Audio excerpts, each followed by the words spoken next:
sampai 20%. Nah, kita bicara tentang financial diagnosis. Jadi di sini kita hitung ya, kalau Bapak Ibu udah hitung nih berapa sih tabungan di banknya ya.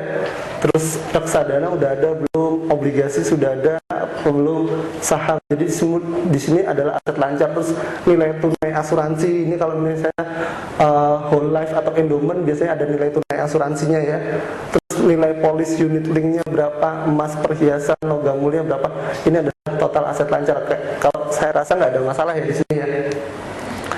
Untuk pencatatan ini nggak ada masalah. Nah, bagaimana pencatatan yang ini?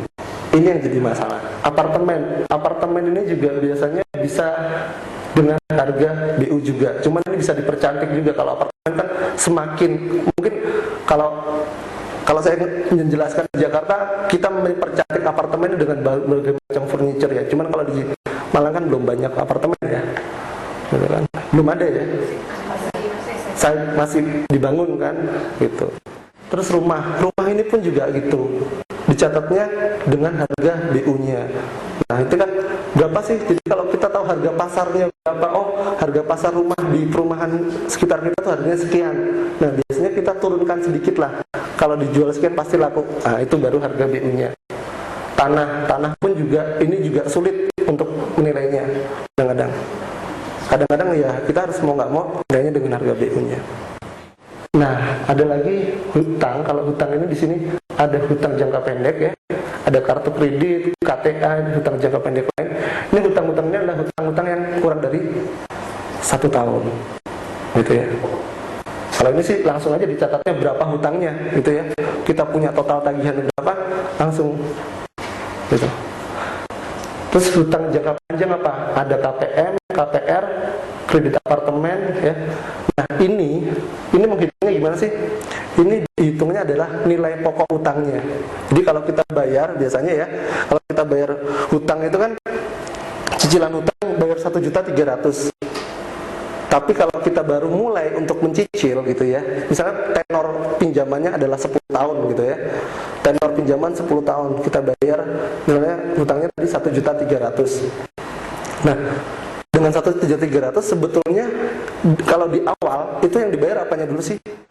Oke, pertama cek arus kas. Kita udah bikin arus kas tadi. Cek sebetulnya arus kas bulanan kita positif apa enggak? Kalau nggak positif berarti banyak pengeluarannya, ya kan? Diusahakan harus positif. Terus cek kekayaan bersih apakah positif atau tidak? Ada kekayaan bersihnya nggak, gitu ya? Terus cek rasio keuangan. Ini nanti akan ceritakan cek rasio keuangan. Cek apakah masih ada hutang konsumtif. Biasanya hutang konsumtif adalah hutang-hutang jangka pendek yang kurang dari setahun. Cek asuransi kesehatan dan asuransi jiwa, apakah sudah mendapatkan manfaat optimal. Maksudnya di sini apa? Kalau kita punya asuransi kesehatan, gitu.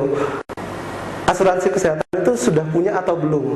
Dari pemberi kerja sudah ada atau belum? Gitu ya. Kalau belum ada berarti harus beli di luar kan? Gitu.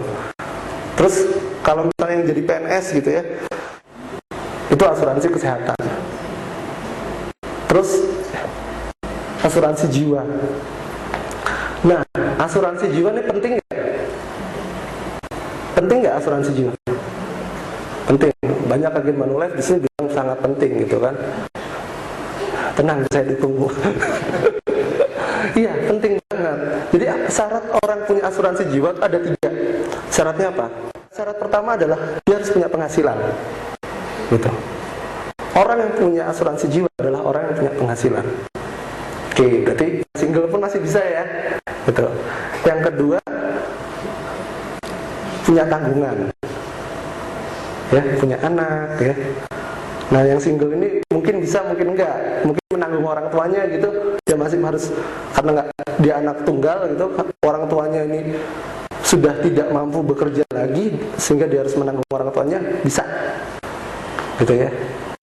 Tapi kalau yang single dan tidak harus menanggung orang tuanya, nggak perlu untuk beli asuransi jiwa kalau single. Terus ketiga apa? Penghasilannya digunakan untuk membiayai kebutuhan rumah tangga. Jadi punya penghasilan, punya tanggungan dan untuk membiayai kebutuhan rumah tangga.